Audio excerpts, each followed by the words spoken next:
my good and sweet friends, welcome to the channel Digimon Explained. My name is Jesse, and in this video I wanted to do something a little special. Now you all know that I made a big video of 11 hours talking about the Digimon multiverse and its various timelines. While doing the video I came across many Digimon who are completely or mostly unknown to the public, which is a bit of a shame because some were extremely interesting. Some of those lesser known Digimon are harboring powers reaching universal level strength and sometimes even close to cosmic. So I kind of wanted to give them some more attention little by little, just to motivate people to have active discussions on them. We will highlight them in multiple videos. You might best want to subscribe to the channel and maybe press the notification bell to make sure you don't miss out on those secret Digimon characters or any other Digimon. Alright, let us get into it. Let me first introduce you to a Digimon called ARCADIAMON. A Digimon that is extremely powerful and who did cause a lot of damage across the Digimon multiverse, and that on multiple occasions. Definitely one of my favorite dark area Digimon in the franchise. We did not yet discuss it in its own Digimon conversation video, but don't worry, we will get to it eventually. ARCADIAMON is one of the few Digimon out there who has actually reached the Ultra level. We're talking about a level of power that goes beyond those of the Mega level, and let me tell you that ARCADIAMON sure did cause a lot of damage and even caused some, like All Force v-tamer, to become a bit traumatized. What makes this Digimon so dangerous is that its main goal, its reason to exist, is to continuously absorb energy generated from battles, which makes it grow stronger and stronger, up to a point it becomes unstoppable. Up to a point it cannot be defeated by conventional means. But look, we'll get to the details once we discuss ARCADIAMON in its own video. What many might have overlooked completely is that ARCADIAMON has 5 children, as I call them. Or rather, 5 Digimon who were created based on its data. I hope I'm already making you curious. Let me give you the context first. In the manga Digimon Adventure v-tamer 01, there is an evil tamer that goes by the name of NeoSaiba, who was summoned by Demon, and both worked together even if they had their own agenda. NeoSaiba was brought to the digital world and was meant to take control of ARCADIAMON and unleash its potential to the digital world. However, that potential was more than just the exposure of sheer power. It was also about how ARCADIAMON could be used more efficiently to make one reach his, her, or its goal. It's about unveiling the potential of ARCADIAMON to help one get closer to make of an ambition a reality. We got to learn more about ARCADIAMON in the manga in the chapter Hot-Blooded: The Great Sparkling Battle. We learned that NeoSaiba had used the data of ARCADIAMON to create what is known as Genome Digimon, meaning artificial digital monsters born from ARCADIAMON's data. There are 5 confirmed Genome Digimon in existence. We're going to be discussing them one by one. The first one is NeoDevimon. And this Digimon alone is already quite interesting for various reasons. You see, I'm sure many might have gotten things twisted, but the first ever created NeoDevimon was created by NeoSaiba during the events of Digimon Adventure v-tamer 01, and not in the Digimon Adventure anime reboot. After all, its Digimon reference book entry data is March 13, 2009. The Digimon Adventure anime reboot only featured NeoDevimon in the episode called The Messenger of Darkness, Devimon, which was aired in November 8, 2020, meaning 11 years later. As I explained in the Digimon Multiverse video, whenever a Digimon was created in one story, the likeliness that it will reappear in a completely different story or even universe is more than high, and while they could be a little different, these Digimon ultimately always tend to have a unique origin story which they themselves are not always conscious about. In the case of NeoDevimon, while we saw it in the anime, the first time it was brought into existence was in the manga Digimon v-tamer 01, where it would also be multiplied to grow in quantity to form an army. This means that its creation is due to a Devimon who was taken and probably forcefully combined by NeoCyber with ARCADIAMON'S data to form a new Devimon, hence NeoDevimon. I'm happy to bring this Digimon up because we have already discussed it previously in the Explaining DanDevimon Digivolution Line video. Over there, I explained that it was enhanced by someone, and that someone is likely NeoCyber. I also explained that NeoDevimon was artificially strengthened and completely restrained, even as far as its own will, and that the mask which covers its face suppresses its own power in order to better control its will. And this says a lot about NeoDevimon, because in some way it means that you can always attempt to tame the devil, but better keep it restrained, as if its powers were to still be released, then you might be in for a whole lot of trouble. And we got to see what happened once the mask was released. It will then digivolve into DanDevimon, a Digimon whose mental state is between normal and abnormal. This would mean, at least in theory, that DanDevimon can thank its existence to ARCADIAMON'S data.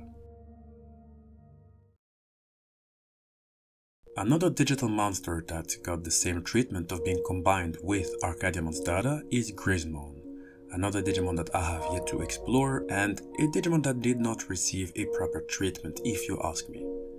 I say that because I love bears and had hoped Callismon would have gotten an ultimate and mega level bear variant. I mean, sure, there is the teddy bear Monzemon or even Panimon, who are usually linked to it, but they are of the puppet type, while Callismon is a beast type Digimon. Both Panimon and Monzemon are great Digimon, however they don't really share the same traits as Callismon.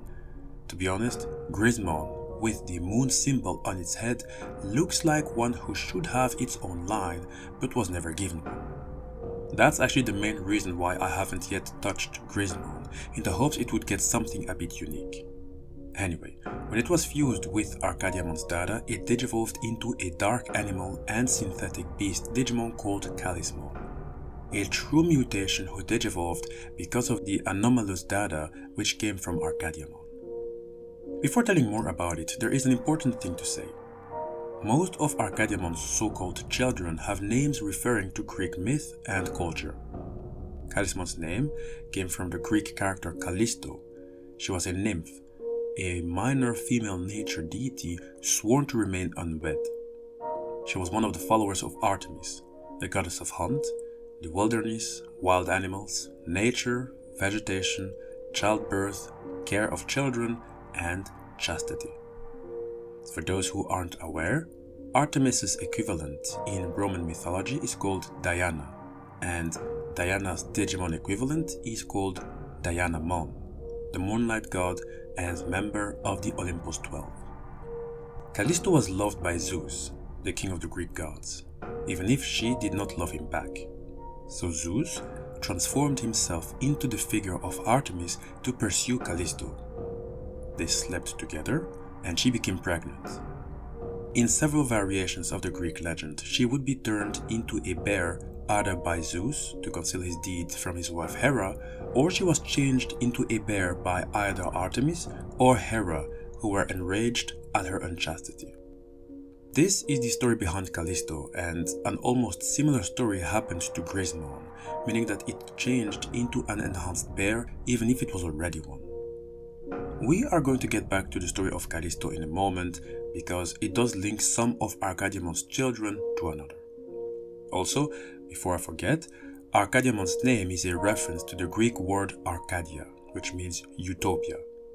A utopia being an imagined place or a state of things in which everything is as wished, a state where everything is perfect. This explains why every time ARCADIAMON was involved in the story, there was either a Digimon or a human who tried to use its powers to reach a certain utopia. It's as if ARCADIAMON exists solely to drive people to reach something they so desire. Though it's almost as if one were making a pact with the devil, because working with it always looks like one sort of sells his, her, or its own soul for diabolical favors. Anyway, there is more to the name of Arcadia. We will also get to that in a moment. So, ARCADIAMON'S data was used to bring Callismon into existence, a Digimon who uses its razor-sharp claws to shred its enemy down to their very data, or even ram its claws on the ground to cause small earthquakes. A Digimon who killed a Devimon by exploding its head in one of the most brutal ways, one of the few times Digimon are actually shown bleeding. Interestingly, while Grismon is at the champion level, Callismon is at the mega level, meaning that the power boost it got from ARCADIAMON'S data is nothing short from impressive. And you know what? For me, Callismon suits the Grismon line perfectly as one of the mega level forms. Truly a Digimon we're sleeping on. Glad I could bring it up.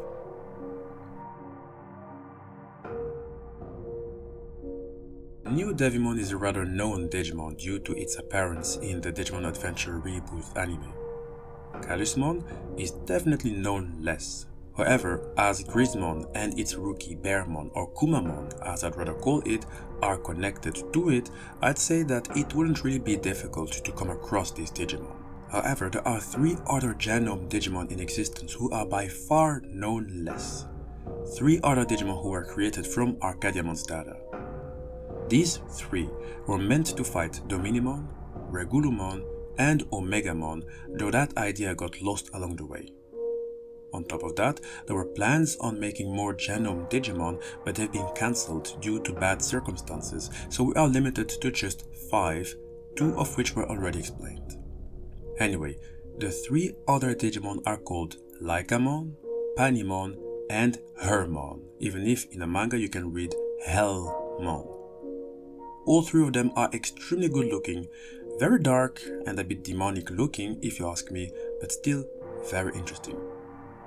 Their names and design are all entirely related to Greek myth. And speaking of Greek myth, at the end of the video I have a bit more to say about it because Greek mythology has really been integrated in the Digimon franchise and its influence might be among the biggest. We'll get to that. For now, let us continue discussing the final 3 Genome Digimon one by one. We'll start with Lykamon, a Digimon who, at first glance, looks like a werewolf, a humanoid wolf. In my opinion, it definitely looks great and looks way more aggressive and dangerous than Garurumon, who is itself a werewolf. I like that it has belts on its right arm, a thing we see on many Digimon, some of which wear multiple belts either on the arm, the legs, or more. I always liked it. Lykamon's data is built around a character named Lycaon, who is also from Greek mythology. He was a king of a city called Arcadia. I hope it's ringing some bells now, as Arcadia and Lycaon are quite connected story-wise. Let me tell you how. I did say that the word Arcadia actually meant utopia. However, there is more to that word. It doesn't only refer to a utopia. In Greece, there is a region called Arcadia. It's in the center of the Peloponnese. Let me tell you that the landscape alone is reason enough to go and visit the place, truly an area to go and see. The region of Arcadia took its name from a Greek mythological character named Arcas, who was the son of Zeus and Callisto. Remember Callisto? The same Callisto who was transformed into a bear and the same Callisto who would get digitized into Callismon. King Lycaon was not really among the sweetest. In the most popular version of the myth, he had killed and cooked one of his 50 children and served him to Zeus to see whether the god was sufficiently all-knowing to recognize human flesh. Disgusted, Zeus would then transform Lycaon into a wolf. In a way, he has been resurrected through Lycamon, even if we don't know which Digimon was used to become Lycamon. However, ARCADIAMON'S data was meant to be used to bring forth this Digimon. There is also Panimon, who had a similar treatment, the second Genome Digimon meant to have been born from ARCADIAMON'S data. It looks like a sort of humanoid goat but with wings, a little similar to Mephismon but in a way a bit more demonic looking if you ask me. Panimon came from a deity called Pan, the rustic Greek god of the wild, of shepherds and flocks, of fertility, and importantly also of music. I'll tell you why the music is so important in a moment, as it links Panimon with a member of the Digimon Olympus 12. Now, appearance-wise, Pan has the hindquarters, legs, and horns of a goat. Interestingly, his principal seat of worship was in Arcadia, and Arcadian hunters used to scourge his statue if they had been disappointed in the chase. So, the god Pan is Panimon's true origin. That's where the Digimon got its identity from. However, there are two more things I need to tell. First, Pan is the son of the Greek god Hermes. Hermes being considered the herald of the gods and one widely considered to be the protector of human heralds, travelers, thieves, merchants, and orators. If you played God of War 3, you'll recognize him by the speed. If Hermes is the father of Pan, that would mean that Panimon has a father, namely Hermmon, a Digimon made based off of Hermes' data, and yet another Genome Digimon. And you know what? Hermmon really looks like a sorcerer. I definitely love the design, even if I can't immediately see the Hermes inspiration in it aside of a few things. Not that I don't like it though, on the contrary, I love the staff, I love the cloak, the hood, just everything. It almost gives me the vibe of the Dark Magician from the Yu-Gi-Oh franchise. Too bad I can't say more for Hermmon aside of looking at its appearance, because it did not do much in the story. In fact, those made from ARCADIAMON'S data did not display much of their strength, abilities, or anything aside maybe of Callismon who crushed Devimon's head, so that is still a bummer. Now, let me quickly take you back to the Greek god Pan. I told you that aside of being the son of Hermes, that it was also a god of music, right? Well, being the son of Hermes means that Pan is the grandson of Greek god Zeus. And Greek god Zeus's equivalent in Roman mythology is called Jupiter. Jupiter's equivalent in Digimon is called Jupitermon, and Jupitermon's rookie form is a Geomon, a Digimon who is a bit like Panimon in appearance, meaning that they both have goat parts on their bodies.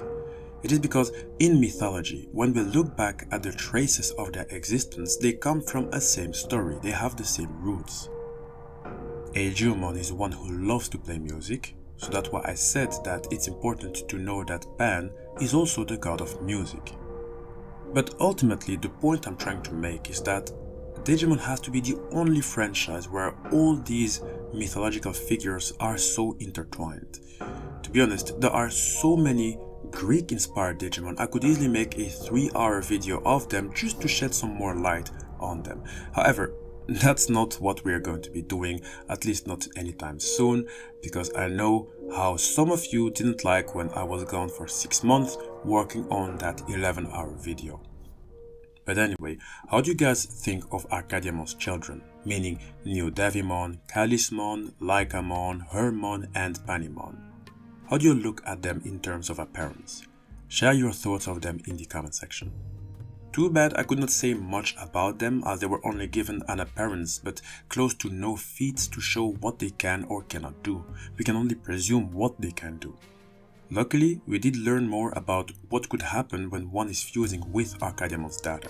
It does leave us with the possibility to see way more Digimon if the Digimon developers would come back to this concept and develop it.